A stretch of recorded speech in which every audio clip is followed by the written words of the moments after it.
Okay, now heading, oh wait, I just wanted to add from chapter 2, there was a description of Rand as being, there was a solidness to him as though a flood could rush around him without uprooting his feet.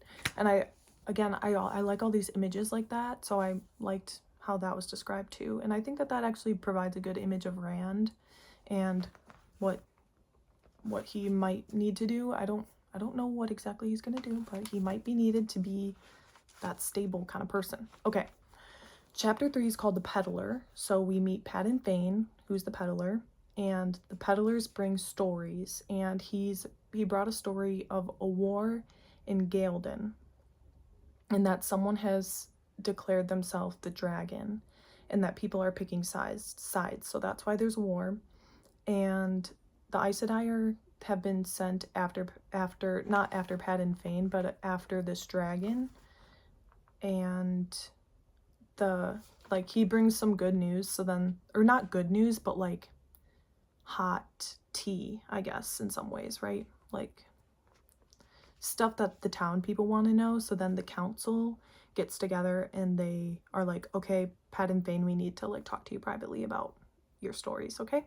So then they go off, and we meet Perrin, who's the blacksmith's son, so Master Luhan's son.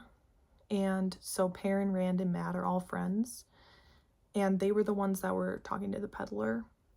And so a lot of their frame of reference comes from stories in Gleeman's Tales. So there's stories around the dragon, right? So the last dragon caused the time of madness, and we learn that Rand, Matt, and Perrin are very unsure of the Aes Sedai, and it was said that Aes Sedai broke the world. They could be dark friends. They pull the strings of the world from the White Tower. So in this town, there's a lot of mistrust. And honestly, I'm actually pretty grateful in some ways that I've watched season 1, 2, and 3 of the show, and now I'm coming to the books, because one thing that I didn't really get from the show was like a mistrust of the Aes Sedai and a mistrust of specifically Moraine. And now it's something that I cannot unsee. And I don't know if it's from reading the books. I think it might be from reading the book, because it really had taught me kind of this mistrust that I hadn't had before. So now I'm just always find myself, if I rewatch the show or I'm reading the books, I'm like, what is Moraine's motivation? Like, now I'm questioning it, where again, when I watched the show previously, I thought Moraine was all good all the time, and that she was like kind of the standard of goodness and everything. And so I'm a little bit sad, honestly, that that perspective has kind of changed, because even watching the show now, I'm like, I've developed this mistrust of her. And yeah, maybe it was what happened in season 3, episode 8 as well. Some of those things I think maybe also developed a mistrust, but I had started reading the book at that point, so maybe that's why I was watching that thing, and I was like, oh no, I see, like, I mistrust her too, and I'm so mad because I never felt that way before. So I'm a little bit sad about that, okay? So Egwene tells Rand that, so we're going back to chapter 3, and this is what happens in chapter 3. So Egwene tells Rand that she wants to be a wisdom and train with Nynaeve, and then Rand is sad because he wanted to marry Egwene and wisdoms can't marry, so they have a discussion about that. And Egwene is like, oh, maybe I'll be a wisdom in another town, because Nynaeve is the same age as us, really. She's a little bit older, but yeah. And then, but Rand's like, but people never leave the two rivers, like, you can't, so people never leave the two rivers is another established point here that is going to change for everybody. That's a spoiler. But it's found out that Perrin saw the Black Cloak Man too, yay. And then Egwene tells them, or warns them, about spreading false scary tales to the children. So she also is like, you guys are making up things and you're being foolish and don't do this. And no one believes them. And Perrin says too that his dad was like, yeah, you're just seeing shadows. And Rand is like, yeah, that's what my dad said too. And so again, they're trying to figure out who's going to believe us. Who's going to believe us? No one believes them. Okay. Chapter 4 is called The Gleeman. And we meet the Gleeman is Tom Marilyn. And he's weary of Pat and Fane. He's like, yeah, that guy, don't trust him.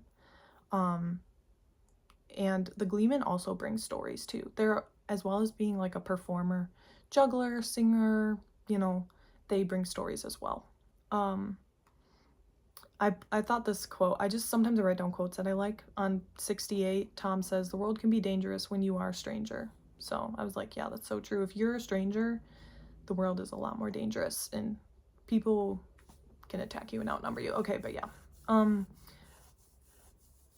Yes, Tom is a performer full of stories. Rand, Matt, and Perrin are worried about others believing them about the Black Cloak Man. Yes, so they're very concerned about that.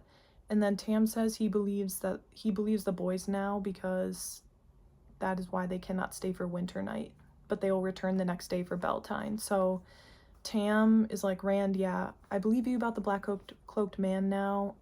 We have to go back to the farm because it's not going to be safe. And Rand is obviously sad because he wanted to stay for winter night, which is like a celebration before Beltane. But yeah. So that was actually a short chapter. But yeah, again, we just meet Tom Marilyn and everything, and he'll be here again. Winter Night is chapter 5. Here's a quote. Here it was possible to forget the chill beyond the walls. No false dragon here, no wars or Aes Sedai, no men in black cloaks. Oh yeah. Okay, so it really sets the scene then. Rand and Tam are at home and they're in like, I picture it as like a log cabin, very warm inside, the fire's going, they're finishing up their evening chores, like feeding the animals and stuff. And then Tam's making dinner and everything, and then they sit down and they, you know, they eat together and they're in their log cabin. And I picture like that warm light in the wood and everything. It just seems very like comforting and homey. And so Rand says this as he says, here it was possible to forget the chill beyond the walls. No false dragon here, no wars or Aes Sedai, no men in black cloaks. And I was like, that is so true. Like, you can kind of shut out the world sometimes and be like safe in your house like that. And oh yeah, and they have a warm bath. So, and Rand is like, Tam is acting strange because Tam locks the back and the front door, which Rand says no one ever does. No one ever locks the doors. So Tam is locking the doors and he goes and pulls out a sword. And Rand is like, you had a sword? Like, what? And then the Trollocs attack. So funny timing. Rand and Tam run away. And Rand goes back into the house after the Trollocs like scourge the house, chase them out of the house kind of thing. They're hiding in the woods from what I can tell. And Rand goes back into the house and he has to get some things and he has to get the sword. So he gets the sword and he thought the Trollocs in there, who are like these beast things, they were dead. He thought they were dead. But one wakes up and is talking to Rand and he's like, I want you to come with me and you need to meet, oh yeah, you need to talk to Myrddraal, he says. And then the Trolloc like attacks him and ends up on top of Rand, but then Rand was like surprised that he got his sword up in time actually, so then the Trolloc was stabbed and then the Trolloc died, like it seems like on top of Rand. So then Tam is injured and Rand has to bring him to Nynaeve in the town, but Rand has no horses, no wagon, no nothing. So it seems like I pictured something sort of like a stretcher, makeshift stretcher that Rand made for Tam, and then just drags it to the town, which is pretty far.